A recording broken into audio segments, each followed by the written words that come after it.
Good day, YouTube.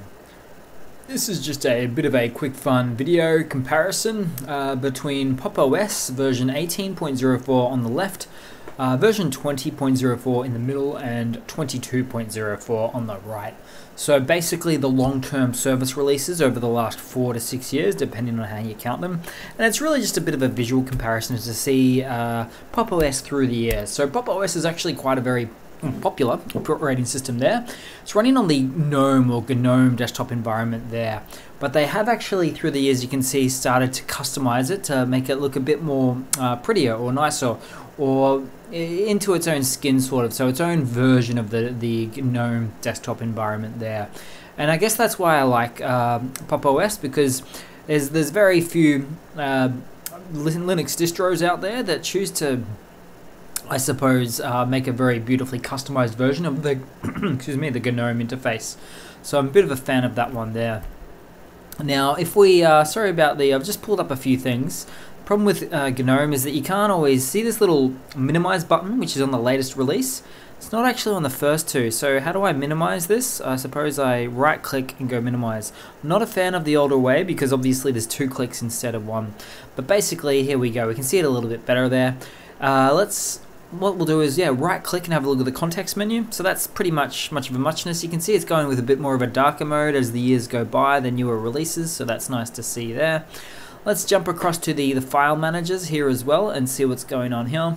So in most recent releases, there has been a nice dark mode there for both of them. Not so much for the 18.04, a little bit lighter. Still maintaining the bluish icon color sets and looks there, but otherwise a bit dated the way that it looks. In fact, even this top bar looks a little bit like it's got a bit of a reddish hue or something there, so a little bit strange to me. But otherwise, we are using the GNOME Files file manager there. But in each and every one of them, you can right click and open up a terminal, and that's what keeps me happiest there too. Probably at this point I'll mention the long-term service release is supported for about 5 years, so all of these are actually up to date. Probably the biggest, available for use, and get security, the latest security updates. But yeah, just starts to get a bit nicer as the years go by, as we can see there. Let's pop under the hood a little bit and see what's going on here. So we have now here we go, the 5.3 kernel for Pop! OS 18.04. That's to be expected, it's an older kernel. Next up, the 20.04, running on a fairly recent kernel there, so the 5.15 kernel, and Pop! OS 22.04 running on the 5.16 kernel. Not a great difference between these two, but as the years go by, you'll get later and greater updates in terms of kernels for Pop! OS 22.04. Last but not least, take these next values with a bit of a grain of salt, but let's have a look at the RAM usage on boot up. So the old version, the oldest one here, is 950 megabytes of RAM on boot up. Pop! OS 20.04, 913 megabytes of RAM on boot up.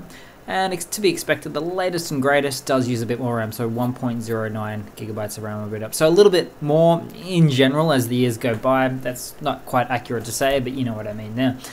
So that's pretty much it, guys. Thanks for watching. Please leave a comment, subscribe, hit that like button, and I do hope to see all of you guys there in the next one. Cheers.